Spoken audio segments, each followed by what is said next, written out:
Law 1. Never outshine the master. Always make those above you feel comfortably superior. In your desire to please and impress them, do not go too far in displaying your talents, or you might accomplish the opposite, inspire fear and insecurity.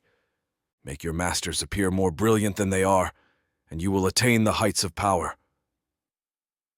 Transgression of the law. Want to learn why impressing a king can be dangerous? Uncover the story of Nicolas Fouquet's lavish party. Nicolas Fouquet, Louis XIV's finance minister, was known for his generosity, lavish parties, and love for money, leading an extravagant lifestyle. When Prime Minister Mazarin died in 1661, Fouquet expected to be his successor, but the king abolished the position. Suspecting he was out of favor, Fouquet decided to win back the king's grace by staging the most spectacular party ever at his chateau, Vaux-le-Vicomte. The event was to honor the king, with notable guests like La Fontaine, La Rochefoucauld, and Madame de Sévigné. Molière wrote and performed a play for the occasion. The party began with a lavish 7-course dinner featuring exotic foods and music commissioned by Fouquet. After dinner, guests enjoyed a promenade through the chateau's gardens, which inspired Versailles. Fouquet guided the king through the gardens, culminating in a fireworks display and Molière's play. The party was deemed the most amazing affair ever. The next day, Fouquet was arrested by the king's musketeer, D'Artagnan.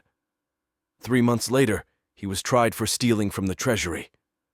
Fouquet was found guilty and spent the last 20 years of his life in solitary confinement in the Pyrenees. Interpretation. Louis XIV, the Sun King, was a proud and arrogant man who wanted to be the center of attention at all times. He could not countenance being outdone in lavishness by anyone, and certainly not his finance minister.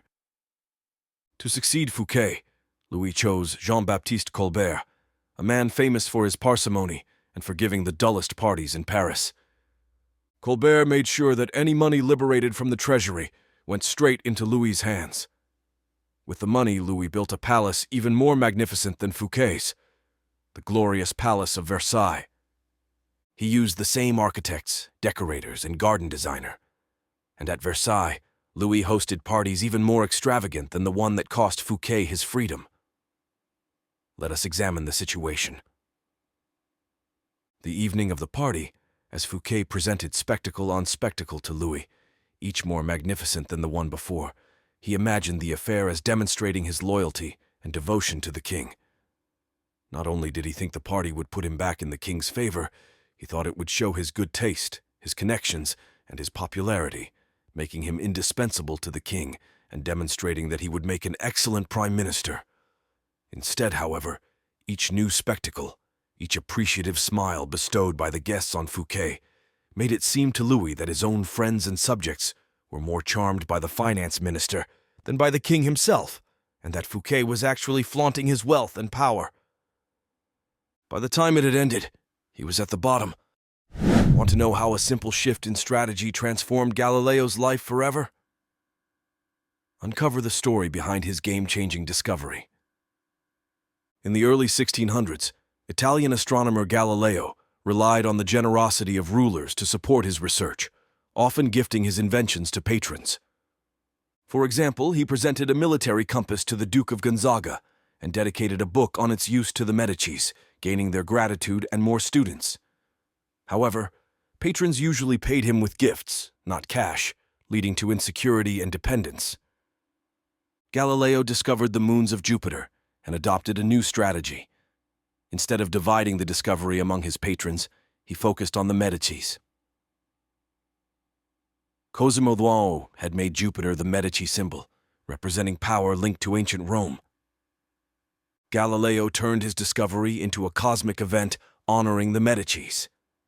He announced that the moons appeared at the same time as Cosimo II's enthronement, and that their number, 4, matched the number of Medici's brothers. Galileo commissioned an emblem showing Jupiter with the 4 moons and presented it to Cosimo II, who made Galileo his official court philosopher and mathematician with a full salary. This was a coup for Galileo, ending his days of begging for patronage. In one stroke, Galileo gained more with his new strategy than he had in years of begging.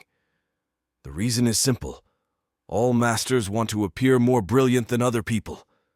They do not care about science or empirical truth or the latest invention. They care about their name and their glory.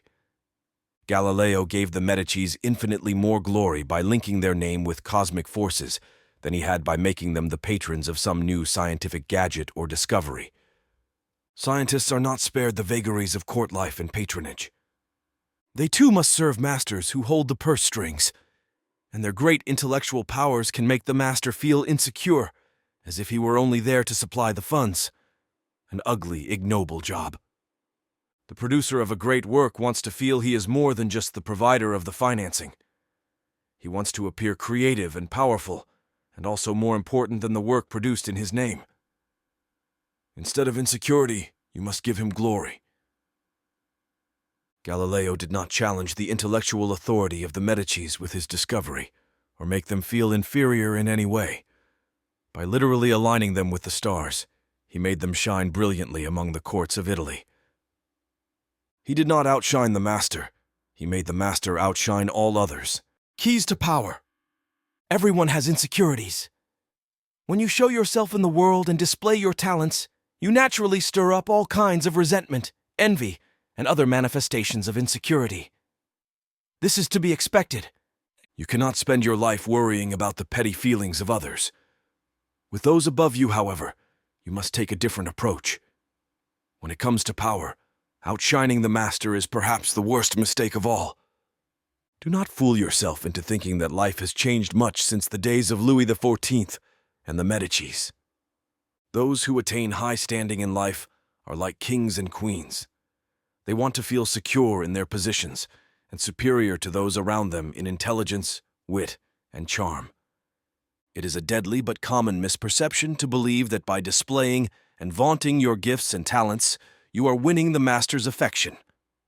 He may feign appreciation, but at his first opportunity, he will replace you with someone less intelligent, less attractive, less threatening, just as Louis XIV replaced the sparkling Fouquet with the bland Colbert. And as with Louis, he will not admit the truth, but will find an excuse to rid himself of your presence.